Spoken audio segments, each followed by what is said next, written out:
সুপ্রিয় বন্ধুরা, সবাইকে স্বাগতম। আজকে আমরা কথা বলবো ন্যাশনাল সিকিউরিটি ইন্টেলিজেন্স এনএসআই সহকারী পরিচালক পদের যে পরীক্ষা হয়ে গেল 8 অক্টোবর 2021 তার প্রশ্ন সমাধান নিয়ে। প্রশ্ন সমাধান দিতে আমার ব্যক্তিগত কারণে একটু দেরি হয়ে গেছে, সেজন্য দুঃখিত। আমরা স্টেপ বাই স্টেপ ব্যাখ্যা সহকারে সকল প্রশ্নের সমাধান করার চেষ্টা করব। চলুন শুরু করি। প্রথমে ছিল বাংলা 20টা প্রশ্ন, ইংরেজি 20টা, গণিত 20টা, সাধারণ জ্ঞান 20টা এবং মোট 80টা প্রশ্ন, 1 ঘন্টা সময়, যার মান ছিল হচ্ছে 100। নেগেটিভ মার্কিং ছিল 0.25। প্রতিটা প্রশ্নে ভুল করলেই আপনার 0.25 মার্ক কাটা যাবে। আচ্ছা, এখন বাংলা প্রথম যে প্রশ্নটা ছিল সেটা বলছে খুদ পিপাসা শব্দের সন্ধি বিচ্ছেদ কি। এটা 4টা অপশন ছিল। এখান থেকে আমরা এটার ব্যাখ্যাটা দেখার চেষ্টা করি। বলছে যে দ ও ধ এর পরে ক খ চ ছ ট ঠ ত থ প ফ, এগুলো হচ্ছে যে 5টা বর্গ আছে আমাদের ব্যঞ্জন বর্ণে, প্রত্যেকটা বর্গের প্রথম 2টা বর্ণ, প্রথম 2টা বর্ণ কিন্তু অঘোষ, অর্থাৎ হচ্ছে ক খ চ ছ ট ঠ ত থ প ফ, এগুলো সবই অঘোষ বর্ণ। বলছে এইগুলো যদি দ এবং ধ এর স্থলে থাকে, মানে দ এবং ধ এর পরে, যেমন এখানে খুদ এর পরে কি আছে? পিপাসা, তাহলে প আছে। এখন এইটা আমাদের খুদ পিপাসা কিভাবে হয়ে গেল? খণ্ডেত্বটা কেন আসলো? এটা হচ্ছে যে আমাদের এইগুলো থাকলে সেটা অঘোষ অল্প পান হয়ে যাবে। আমরা জানি ক খ চ ছ ট ঠ ত থ এগুলো সবই অঘোষ, প্রথম 2টাই অঘোষ। প্রথম 2টার মধ্যে সবার প্রথমে যেটা থাকে অর্থাৎ ক, সেটা হচ্ছে অল্প প্রাণ, আর খটা হচ্ছে মহাপ্রাণ। তাহলে আমাদের এই যে এখানে আছে দ অথবা ধ, এইটা হয়ে যাবে অল্প প্রাণ, অর্থাৎ ওই বর্গের, ওই বর্গ বলতে কোনটা? ত থ দ ধ দন্তান্ন, যে বর্গ মানে ত বর্গ, এই ত বর্গের অল্প প্রাণ হয়ে যাবে, অর্থাৎ প্রথমে চলে যাবে। প্রথমে তটা হচ্ছে অল্প প্রাণ, সুতরাং এখানে ত এর খণ্ডরূপ হচ্ছে খণ্ডেত্ব, সুতরাং এটা হবে হচ্ছে খণ্ডেত্ব। এজন্য তৎ যোগ কাল, এটা হবে তৎকাল, হৃদ যোগ কম্প, এটা হবে হৃদকম্প। এইটা হচ্ছে আমাদের নবম দশম শ্রেণী পুরাতন বাংলা ব্যাকরণ বইয়ের সন্ধি চ্যাপ্টারে 35 নম্বর পৃষ্ঠায় আছে। 2 নম্বর বলছে সঠিক সন্ধি বিচ্ছেদ কোনটা। এখানে 4টা দেওয়া ছিল, আমরা 4টা এক একটা করে দেখি। সবার শুরুতে ক নম্বর বলছে মন বিসর্গ যোগ কষ্ট, এটা বানানে ভুল ছিল। এটা কিন্তু সঠিক বানানে মন বিসর্গ কষ্টই থাকবে, মানে বিসর্গটা থাকবে বানানের মধ্যে, সুতরাং এটা ভুল। চক্ষু রোগ, চক্ষু রোগের সন্ধি বিচ্ছেদ চক্ষু বিসর্গ যোগ রোগ, এবং চক্ষু রোগের চক্ষু বানান কিন্তু দীর্ঘকার হবে। আচ্ছা, তারপরে বলছে পরি যোগ কার, এটা হবে পরিষ্কার, পরিষ্কার বানানে মূর্ধন্য স ক একসাথে হবে, পরিষ্কার, দন্তাস্য হবে না, এটাও ভুল আছে। 4 নম্বর বলছে ইত বিসর্গ মধ্যে, এটা হচ্ছে ইত মধ্যে, ইতিমধ্যে না, অর্থাৎ এখানে দেখা যাচ্ছে 4টাই ভুল আছে। আচ্ছা, এবার 3 নম্বর প্রশ্ন বলছে কানে কলম কোন সমাসের উদাহরণ। এখানে 4টা সমাস ছিল, আমরা 4টা সমাস একটু বুঝি, মানে বুঝলে তাহলে আমরা এই কানে কলমটা আমরা নিজে নিজে বের করতে পারবো। প্রথমে বলছে উপপদ তৎপুরুষ সমাস। উপপদ তৎপুরুষ সমাসের যে সংজ্ঞাটা আছে, সংজ্ঞাটা আমরা একটু পড়ি, তারপর বোঝার চেষ্টা করি। বলছে যে পদের পরবর্তী ক্রিয়া মূলের সঙ্গে কীট প্রত্যয় যুক্ত হয় সেই পদকে বলা হয় উপপদ। আচ্ছা, আর কিদন্ত পদের সাথে উপপদের যে সমাস হয় তাকে উপপদ তৎপুরুষ সমাস বলে। ব্যাখ্যাটা খুবই জটিল, তারপর আমরা একটু দেখার চেষ্টা করি। বলছে যে পদের পরবর্তী ক্রিয়ামূলের সঙ্গে কীট প্রত্যয় যুক্ত হয়, আমরা জানি প্রত্যয় 2 প্রকার, একটা তদ্ধিত প্রত্যয়, একটা হচ্ছে কীট প্রত্যয়। তো কীট প্রত্যয় যে ক্রিয়ার মূলের সাথে যদি যুক্ত হয় তাহলে সেটাকে বলা হবে উপপদ। এখন এই উপপদের সাথে কিদন্ত পদ, কিদন্ত পদ আবার কোনগুলো? কিদন্ত পদের কিছু উদাহরণ আছে, যেমন গ্রহণ, বর্জন, কার্য, গমন, জাত, বর্গজ, দ, কর, হর, কার ইত্যাদি। এগুলো সংস্কৃত ভাষা থেকে আসছে। তো এখন এই যেমন গ্রহণ, এটার মিনিং তো বোঝা যাচ্ছে, গ্রহণ মানে নেওয়া, বর্জন মানে ত্যাগ করা, গমন মানে যাওয়া, এগুলো বোঝা যাচ্ছে। কিন্তু বর্গাজ্য এবং দ, কর, হর, কার এগুলো বোঝা যাচ্ছে না। এগুলোর সঠিক মিনিং কি এগুলো বোঝা যায় না। যেগুলো বোঝা যায় না সেগুলো উপসর্গের সাথে বসে তারা মিনিং প্রকাশ করে। যেমন যদি বলা হয় কার, তাহলে এটা উপকার, সামনে বসে সেটা মিনিং প্রকাশ করতেছে। তো এরকম যেগুলো বোঝা যায় না সেগুলো উপসর্গকে সঙ্গে নিয়ে তারা মিনিং প্রকাশ করে। এইগুলোকে বলা হয় কিদন্ত পদ। তো এই কিদন্ত পদ যদি শব্দের ভিতরে থাকে তাহলে সেটা উপপদ তৎপুরুষ সমাস হচ্ছে। যেমন এখানে উদাহরণ দিচ্ছে, জলে চরে যা, জলচর, পঙ্কে জন্মে যা, পঙ্কজ। এই যে পঙ্কজ বর্গের জ আছে লাস্টে, হ্যাঁ, তাহলে এইটা হচ্ছে আমাদের উপপদ তৎপুরুষ সমাস। এরপর আসছে অলুক দ্বন্দ্ব সমাস। অলুক দ্বন্দ্ব সমাসটা কি? যে সমাসে বিভক্তি লোপ পায় না, মানে সমসমান পদের বিভক্তিটা লোপ পায় না, যেমন জলে, স্থলে, দুধে, ভাতে, এরকম। আর প্রত্যয়ন্ত বহুব্রীহি। প্রত্যয়ন্ত বহুব্রীহি কি? মানে বহুব্রীহি সমাসের সমস্ত পদ, সমস্ত পদ মানে যেটা আর কি মানে সমাস করার পরে যে পদটা হয় সেটা, এর শেষে তিনটা শব্দ যুক্ত থাকে, একটা হচ্ছে আ, এ, ও, এই যে কোনো একটা থাকতে পারে, সেগুলোকে বলা হয় প্রত্যয়ন্ত বহুব্রীহি। যেমন নেই খরচ যার, নি খরচে, এখানে এ আছে, ঠিক আছে? তো এরকম তিনটা যুক্ত সেটা প্রত্যয়ন্ত বহুব্রীহি। আর একটা আছে অলুক বহুব্রীহি। অলুক বহুব্রীহি কোনটা? যে বহুব্রীহি সমাসে পূর্বপদ এবং পরপদে কোনো পরিবর্তন হয় না। পূর্বপদে পরিবর্তন হবে না, পরপদেও পরিবর্তন হবে না, মানে দুইটা পদ সেম থাকবে, শুধু এখানে যার কথাটা থাকে সেইটা চেঞ্জ হয়ে যায়। যেমন গলায় গামছা যার, গলায় গামছা, কানে কলম যার, কানে কলম। অর্থাৎ কানে এবং কলম কিন্তু ঠিক আছে, যারটা ভ্যানিশ হয়ে গেছে। এগুলোকে বলা হয় অলুক বহুব্রীহি, সুতরাং এটা হবে অলুক বহুব্রীহি। আচ্ছা, এরপরে আসি 4 নম্বর প্রশ্ন, বলছে চৌরাস্তা কোন সমাস? প্রথমে আসছে দ্বিগু সমাস। দ্বিগু সমাস বিষয়টা কি? সমাহার বা মিলন অর্থে সংখ্যাবাচক শব্দের সাথে বিশেষ্য পদের, সংখ্যাবাচক শব্দ হবে, যেমন 1 2 3 4 এরকম, এগুলো সংখ্যাবাচক শব্দ, এর সাথে বিশেষ্য পদ। বিশেষ্য পদ মানে হচ্ছে যেগুলো নাউন বোঝায়, নাম বোঝায় বা অবস্থা বোঝায়, সেগুলোকে আমরা বিশেষ্য পদ বলি। বিশেষ্য পদের যে সমাস হবে সেটা হচ্ছে দ্বিগু সমাস। তাহলে এখানে চৌরাস্তার সমাহার, চৌরাস্তা, এটা হচ্ছে দ্বিগু সমাস।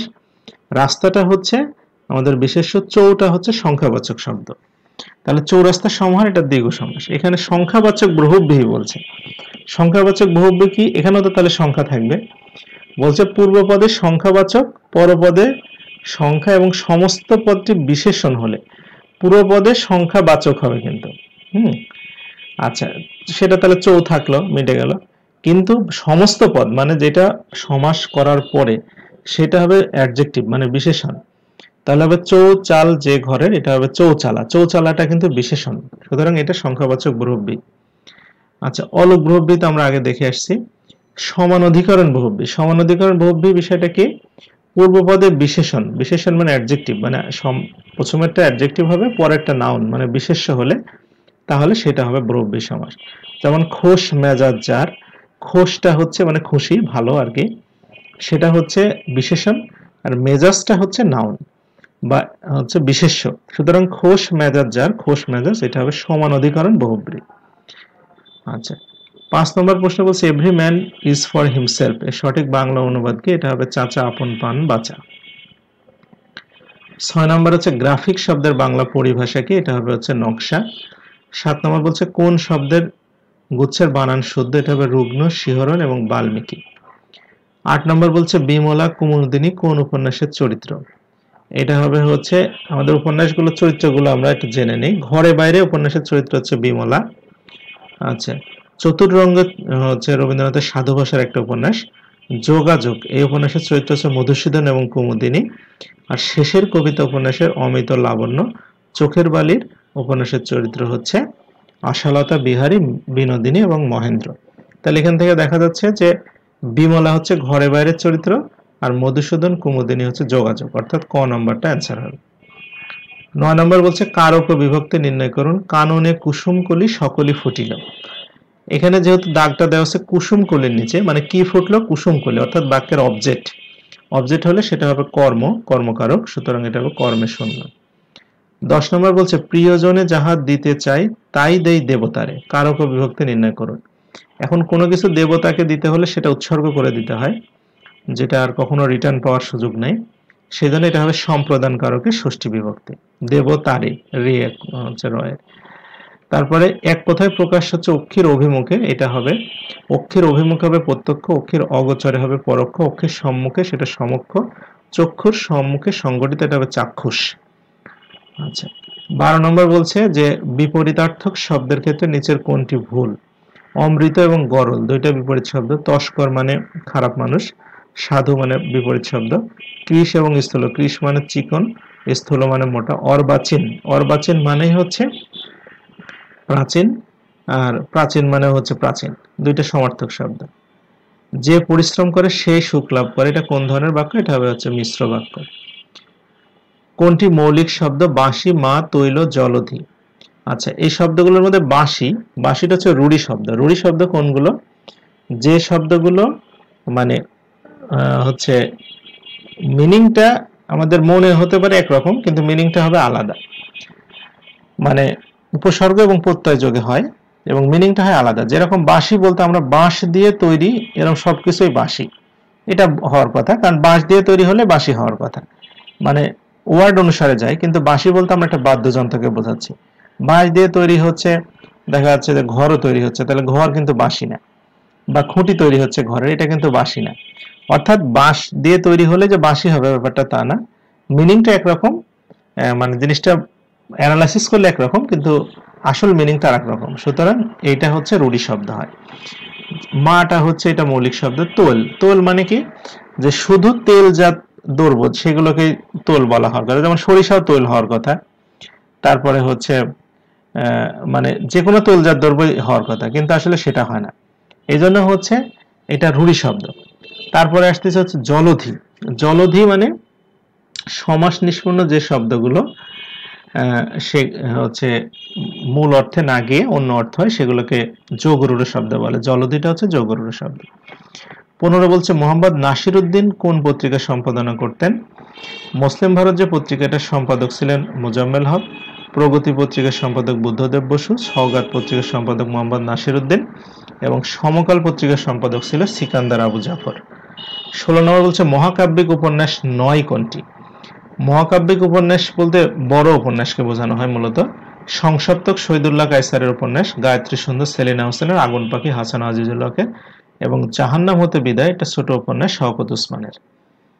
আচ্ছা, 17 নম্বর বলছে যে শোকার্ত তরবারি কার রচনা? এটা হবে হাসান হাফিজুর রহমান। 18 নম্বর বলছে বিদেশাগত বাংলা ভাষার শব্দগুচ্ছের মধ্যে ভিন্ন জাতীয় কোনগুলো? এটা হবে আরং, রং এবং মোরগ। নিচের কোন বাগধারাটি ব্যতিক্রম? বিড়াল তপস্বী মানে ভণ্ড, বকধার্মিক মানে ভণ্ড, ভিজে বিড়াল মানেও ভণ্ড। ধর্মপুত্র যুধিষ্ঠির, এটা মানে যে অনেস্ট পারসন তাকে বোঝানো হয়। মানে যুধিষ্ঠিরের পিতা ছিলেন ধর্ম, মানে হচ্ছে ধর্ম একজন দেবতা আছে, ওনার হচ্ছে মাধ্যমেই যুধিষ্ঠিরের জন্ম, এই জন্য বলা হয় ধর্মপুত্র যুধিষ্ঠির। অর্থাৎ উনি কোনো মিথ্যা কথা বা অসৎ কাজ করেন না, মিথ্যা কথা বলেন না, মানে ভালো আর কি, সাধু। 20 নম্বর বলছে তীক্ষ্ণ শব্দটির যুক্ত বর্ণ বিশ্লেষণ হবে, মানে যুক্তক্ষরটা হবে ক যোগ মূর্ধন্য ষ, তার সাথে নিচে দন্তান্ন। এই আর কি 20টা ছিল হচ্ছে বাংলা। এবার আমরা ইংরেজি চলে যাব।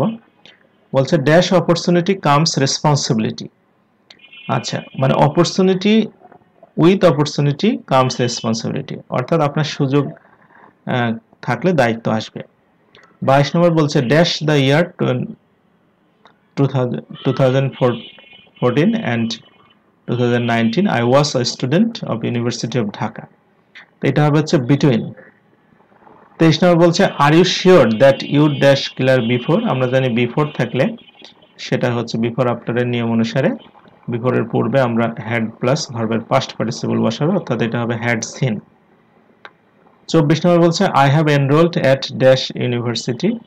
আমরা জানি ইউনিভার্সিটি ইউ হচ্ছে এটা উচ্চারণ হলেও যেহেতু উচ্চারণের উপরে আর্টিকেল নির্ভর করে উচ্চারণের উপরে, তাহলে এইটা হবে হচ্ছে এ ইউরোপিয়ান ইউনিভার্সিটি। আচ্ছা, এরপর 25 what is the antonym of segregate?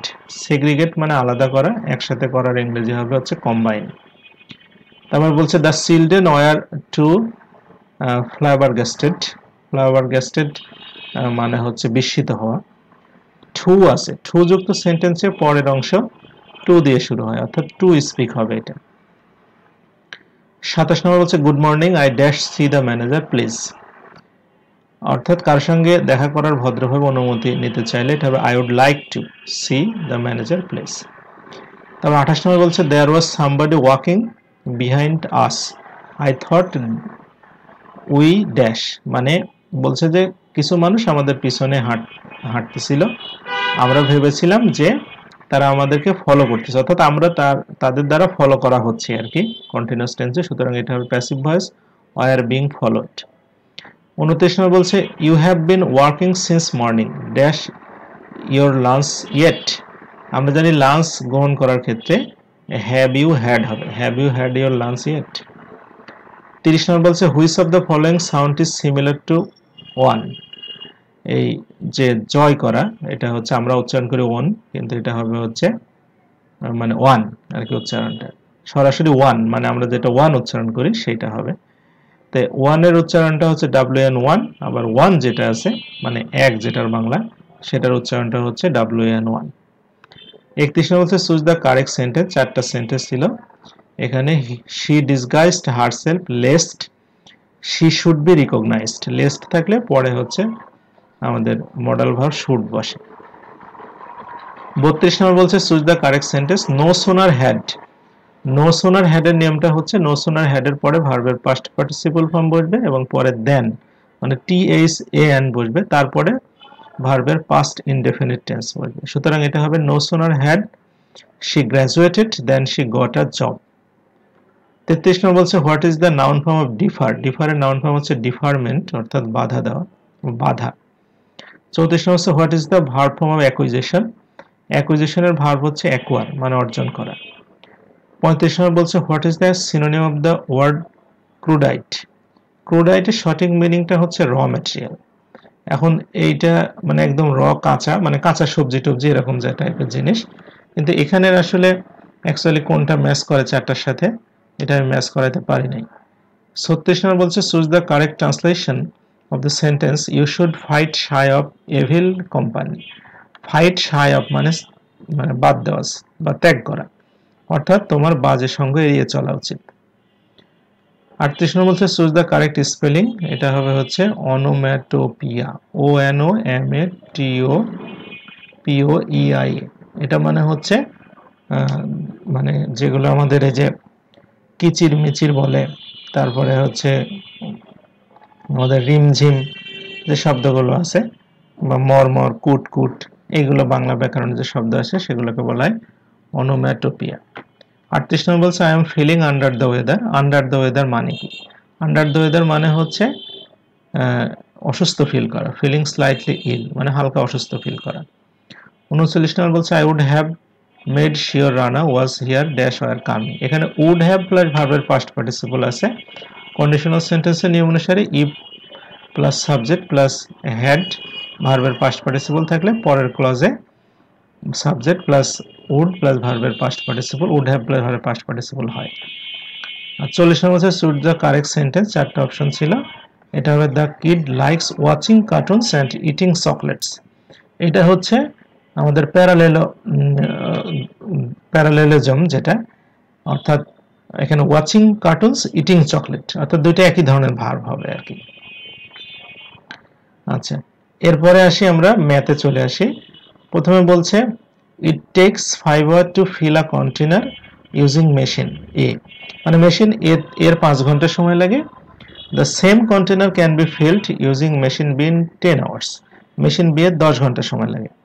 While the container is full, যখন কন্টেনার ফুল থাকে machine C can fully empty the container in 20 hours, মানে মেশিন সি 20 ঘন্টায় খালি করতে পারে। If all 3 machines start working on the same capacity container, how long will it take to container to be completely filled? অর্থাৎ হচ্ছে তিনটাই যদি open থাকে তাহলে কত সময় লাগবে। তাহলে আমি ধরে নিলাম যে x ঘন্টা সময় লাগবে, তাহলে কন্টেনার A দিয়ে 1 ঘন্টায় পূরণ হবে 1/5, B দিয়ে পূরণ হবে 1/10, এই দুইটা যোগ হবে, আর C দিয়ে খালি হবে অর্থাৎ 1/20 1 ঘন্টায় খালি হবে। তাহলে 1 ঘন্টায় থাকলো কতটুকু? 1/5 প্লাস 1/10 মাইনাস 1/20। এইভাবে কয় ঘন্টা সময় লাগবে? x ঘন্টা। তাহলে টোটাল অংশ পূরণ হয়ে যাবে ইকুয়াল টু 1। তাহলে এখান থেকে আমরা লসাগু করে ফেলতে পারি, তাহলে 15x ইকুয়াল টু 60 হবে, x এর মান হচ্ছে 4, অর্থাৎ 4 ঘন্টা সময় লাগবে।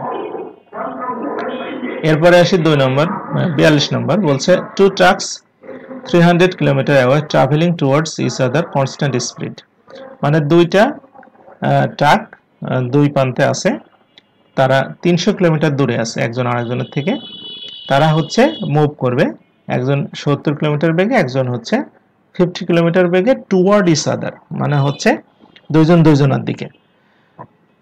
এখন বলছে how long does it take for them to meet, মানে কত সময় পরে তারা মিলবে।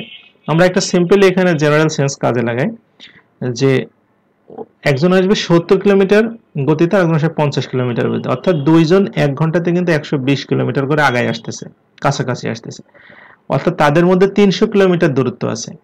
তাহলে 300 কিলোমিটার দূরত্ব প্রতি ঘন্টায় 120 কিলোমিটার করে তারা আগাচ্ছে, তাহলে কত ঘন্টা সময় লাগবে?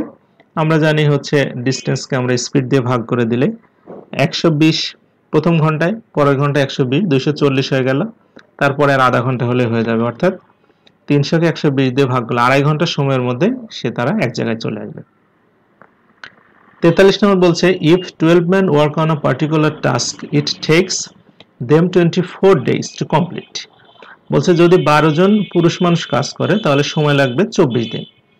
On the other hand 12 women can complete the same task in 12 days। আবার 12 জন যদি মহিলা মানুষ কাজ করে তাহলে সময় লাগবে 12 দিন। How many days would it take if the 12 men and 12 women, এখন 12 men এবং 12 women মিলে কাজ করছে তাহলে কত সময় লাগবে? তাহলে 12 men 24 ডেজে একটা কাজ শেষ করে, তাহলে 12 men একদিনে করে 1/24 অংশ, আবার 12 women 12 দিনে একটা কাজ শেষ করে, তাহলে তারা একদিনে করে 1/12 অংশ। এখন এই 1/24 অংশ এবং 1/12 অংশ তারা কয়দিন করবে? আমি ধরলাম x দিন করবে, তাহলে 1/12 যোগ 1/24 এটা গুণন x দিন সমান সমান সম্পূর্ণ কাজ হয়ে যাবে। তাহলে এখান থেকে x এর মান বের হচ্ছে 8, অর্থাৎ 8 দিন সময় লাগবে। এরপর আসছে বলছে 44 নম্বর বলছে Ahmed sold a t-shirt for 810 and gains 8%. How much did he purchase it for? 810 টাকায় বিক্রি করে সে 8% লাভ হলো, তাহলে সে কত টাকায় কিনেছিল? ধরলাম সে কিনেছিল x টাকা দিয়ে, x টাকার সাথে x টাকার 8% যোগ করে 810 টাকায় সে বিক্রি করে দিয়েছে। তাহলে এটা লসাগু করলে 108x/100 হবে, তাহলে x এর মান হবে হচ্ছে 750, অর্থাৎ 750 টাকা দিয়ে কিনেছিল, তারপরে 8% লাভ হয়েছে, 8% লাভ হলে 60 টাকা লাভ হবে, লাভ সহ সে 810 টাকায় বিক্রি করছে। আচ্ছা, এরপরে আসি 45 নম্বর বলছে আর student makes 20% profit after selling a set menu at a discount of 20%। মানে তারা একটা মেনু সেট করে দেয়, সেট করার পরে ওখান থেকে হচ্ছে 20% ছাড় দেয়, ছাড় দেওয়ার পরেও তার 20% লাভ থাকে।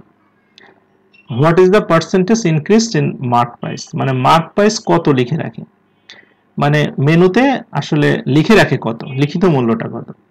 আমি ধরলাম সে কিনছিল 100 টাকা দিয়ে, মানে যেটা সে রেস্টুরেন্টে সেল করছে 100 টাকা দিয়ে কিনছিল, সে বিক্রি করে হচ্ছে 20% লাভে, মানে 120 টাকায় বিক্রি করে।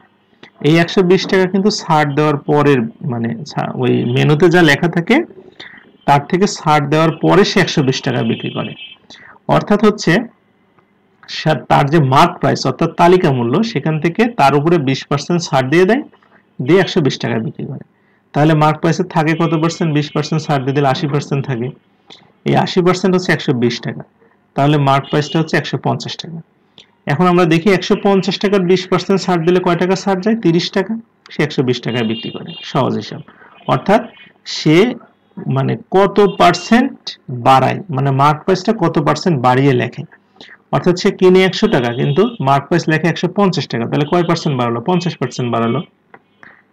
আচ্ছা, 46 নম্বর বলছে a square minus b square equal to 20, a plus b equal to 5, what is the value of a minus b? আমরা জানি a square b square equal to 20, a plus b, a minus b equal to 20, তাহলে a plus b এর মান হচ্ছে 5, তাহলে a minus b হবে হচ্ছে 4। 47 নম্বর বলছে x plus y equal to 5, x plus 4y equal to 4 হলে what is the value of 4x square plus 20xy plus 16y square?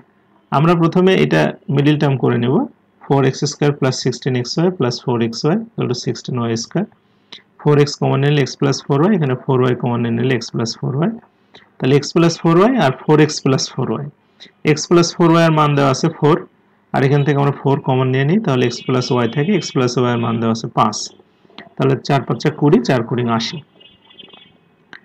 আচ্ছা, এরপর 48 নম্বর বলছে you are looking at a billboard 40 meter away with an angle of elevation 30 degree, what is height of the billboard? মানে আপনি একটা জায়গায় থেকে তাকাচ্ছেন বিলবোর্ডটা কিন্তু উপরে থাকবে। সে উপরে বলছে অ্যাঙ্গেল অফ এলিভেশন অর্থাৎ উন্নতি কোণ 30 ডিগ্রি আকার উপরের দিকে উঠে গেছে, সেটা আপনি যেখান থেকে দেখছেন সেখান থেকে 40 মিটার। তাহলে আমাদের অতিভুজটা হচ্ছে 40 মিটার এবং মানে উন্নতি কোণটা হচ্ছে 30 ডিগ্রি। তাহলে লম্বটা বের করতে হবে। আমরা জানি লম্ব আর অতিভুজের কাজ সম্পর্ক সাইনের, তাহলে আমরা সাইন 30 ডিগ্রি নিয়ে নেব লম্ব বাই অতিভুজ। তাহলে আমাদের হচ্ছে সাইন 30 ডিগ্রি মান হাফ, লম্ব হচ্ছে এক্স, নিচে হচ্ছে আমাদের 40, তাহলে এটা এক্স এর মানটা হচ্ছে 20 অর্থাৎ হাইটটা হচ্ছে 20। এবার আসে 49 নম্বর, বলছে what is the probability of getting a sum of 6 if 2 dice are thrown at once. মানে যে লুডো খেলার যে ডাইস আছে সেটা থ্রো করা হচ্ছে, সেখানে 1 থেকে কিন্তু 6 পর্যন্ত থাকে। তো সেখানে দুইটা আমি চাললাম, দুইটা চালার মানে ফলে ওখানে আমাদের মানে এটাতে দেখাচ্ছে 2 উঠলো, ওটাতে 3 উঠলো, তাহলে কত হলো 5, এটাতে 2 উঠলো, ওটা 4 হলো 6। এরকম 6 ওঠার সম্ভাবনা কত, মানে একটাতে 1 উঠলো একটা 5 উঠলে এরকম 6 হবে, এটার প্রবাবিলিটিটা কত। আমরা আগে এটার চার্টটা দেখি, চার্টটা কিরকম হয়। যেমন ডাইস 1 এর 1 থেকে 6 পর্যন্ত উপরের লাইনে লিখে নিলাম, ডাইস 2 এর 1 থেকে 6 পর্যন্ত নিচের লাইনে লিখে নিলাম। তার মধ্যে দুইটা ডাইস থ্রো করি, তাহলে দুইটাই 1 উঠতে পারে, তাহলে 1 1 হতে পারে, অথবা প্রথমটা 2 পরেরটা 1 উঠতে পারে, প্রথমটা 3 পরেরটা 1 উঠতে পারে, এরকম ভাবে উঠবে। অর্থাৎ এই মোট 36টা কম্বিনেশন হওয়া সম্ভব। হ্যাঁ, যে প্রথমটা হচ্ছে 3 পরেরটাও 3 উঠতে পারে, প্রথমটা 4 পরেরটা 3 উঠতে পারে, ঠিক নাই, এরকম 36টার বেশি কম্বিনেশন হবে না। তাহলে এই 36টা কম্বিনেশনের ভিতরে আমাদের দুইটা যোগফল 6 মিলতেছে কোনটা কোনটা, অর্থাৎ 5 আর 1 6 মিলতেছে, 4 আর 2 মিলে 6 মিলতেছে, 3 আর 3 6 হচ্ছে, 2 আর 4 6 হচ্ছে, 5 আর 1 6 হচ্ছে, তাহলে মোট 5টা। এই চার্টের ভিতরে লাল দাগগুলো খুঁজলেই পাওয়া যাচ্ছে, মোট 5টা। তাহলে এই 36টার মধ্যে হচ্ছে 5টা, তাহলে প্রবাবিলিটি হবে 5/36। এরপরে আসি বলছে a ladder rest against a wall that is perpendicular to the ground. If the bottom of the ladder 4 meter away from the bottom of the wall, while the top of the ladder is at the height of 3 meter, what is the length of the ladder?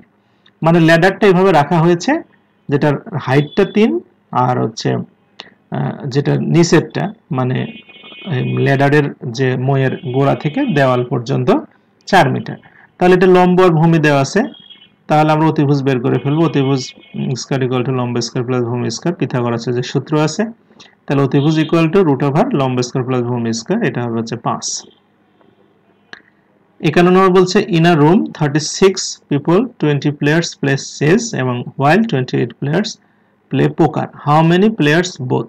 মানে 36 জন প্লেয়ারের মধ্যে কিছু দাবা খেলে কিছু পোকার খেলে, তাহলে বোথ কয়জন খেলে, তাহলে দুইটা যোগ করে 36 বাদ দিলেই হবে।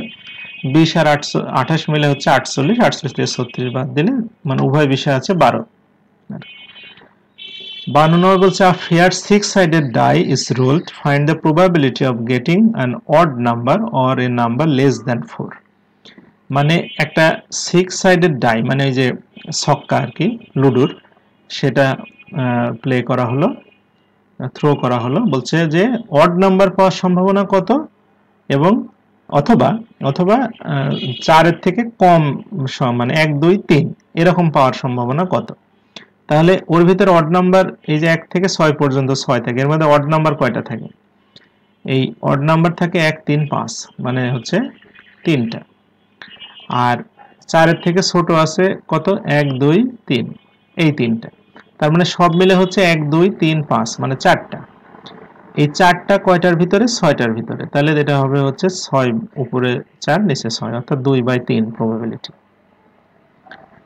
53 নম্বর বলছে how many positive integers less than 10,000 are multiples of both 8 and 18।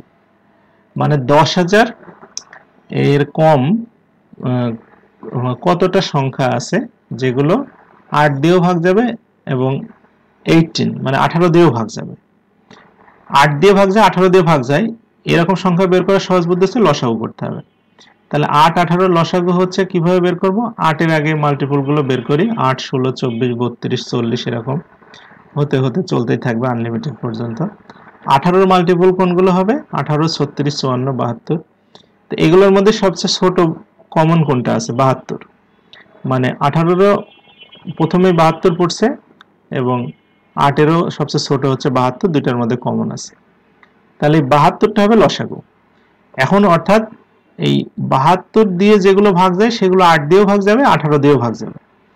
তাহলে 72 দিয়ে ভাগ যায় এরকম কতটা সংখ্যা আছে বুঝবো কিভাবে? এটা বোঝার বুদ্ধি হচ্ছে যে 72 প্রথমে ভাগ গেল, 72 এর থেকে 72 এর ডাবল কত? 144।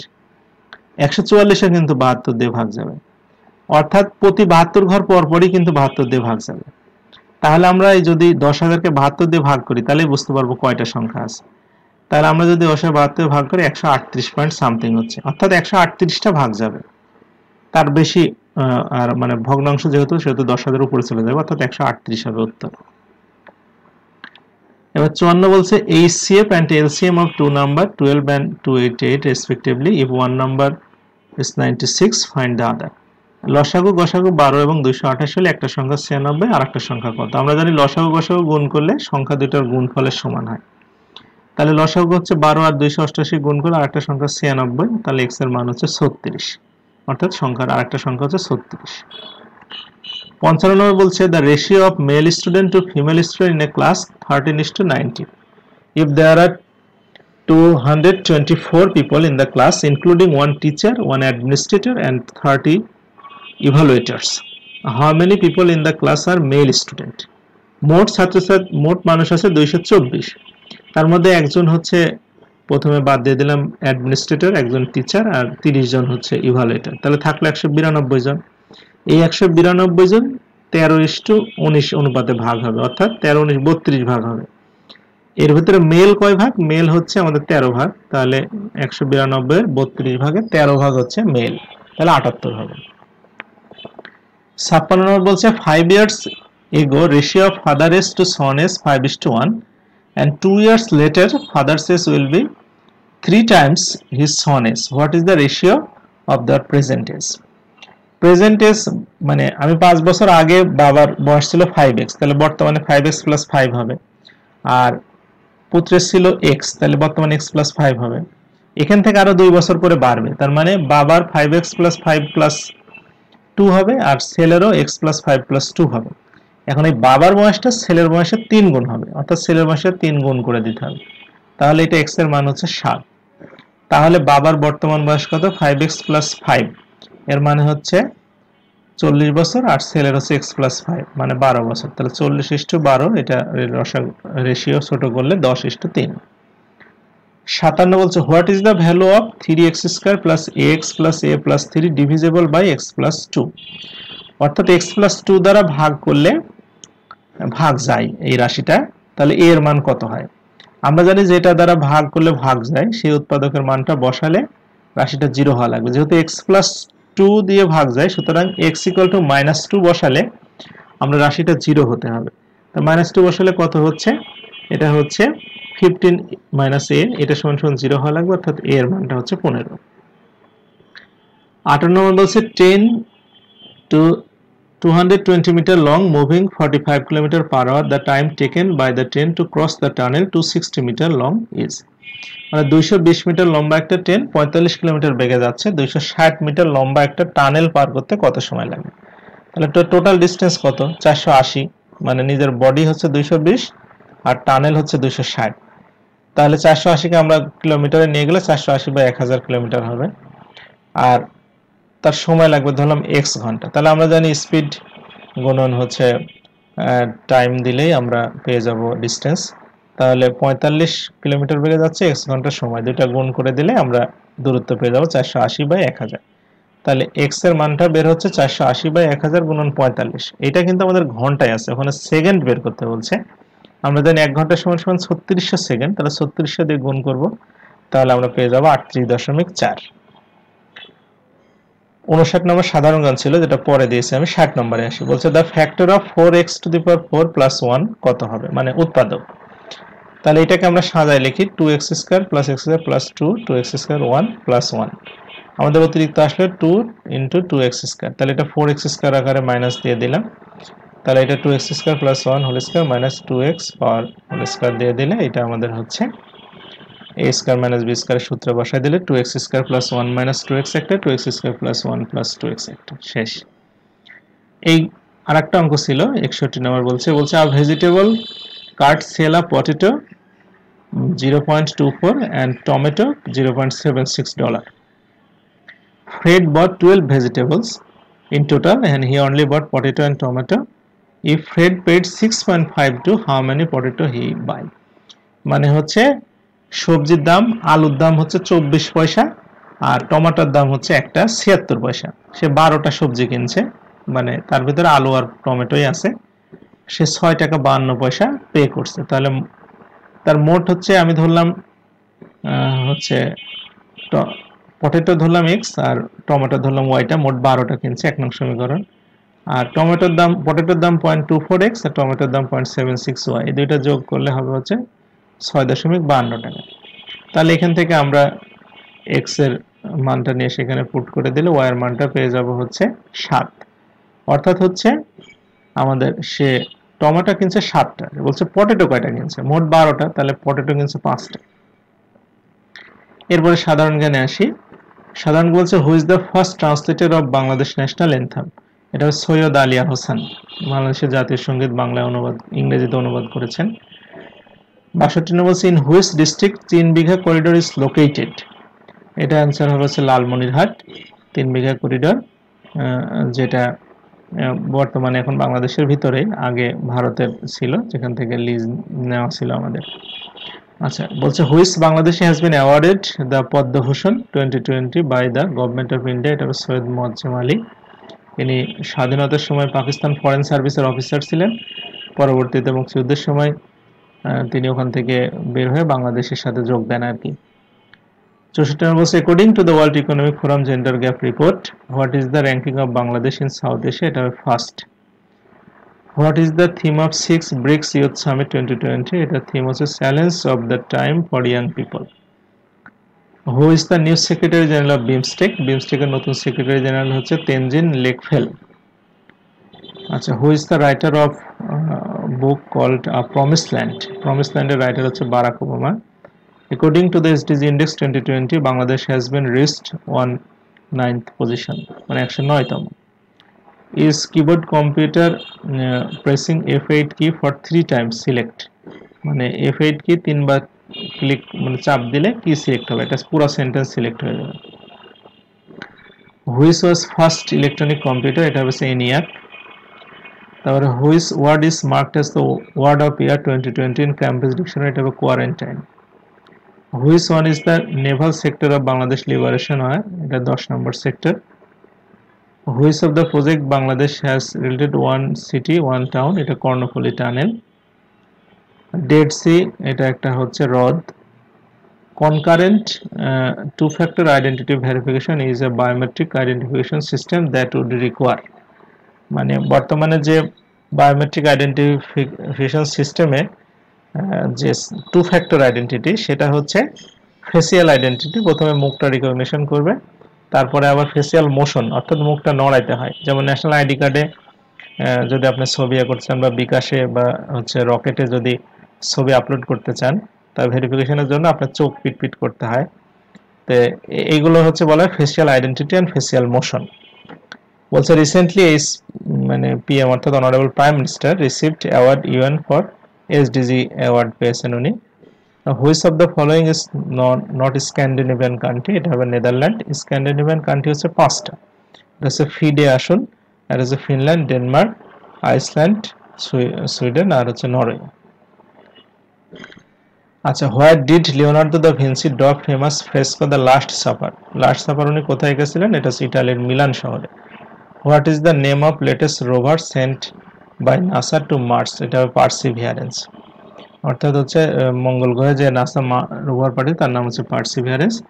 80 নম্বর বলছে which SDG goal স্পিকস about women empowerment? এটা হবে এসডিজি 5, যেখানে জেন্ডার ইকুয়ালিটির কথা বলা আছে। তো সুপ্রিয় বন্ধুরা, আজকের প্রশ্নের সমাধান এই পর্যন্তই ছিল। ভালো লেগে থাকলে লাইক কমেন্ট শেয়ার করবেন, আর কোনো সমস্যা থাকলে সেটা কমেন্টে জানাবেন, সমাধান দেওয়ার চেষ্টা করবেন। সবাইকে অসংখ্য ধন্যবাদ।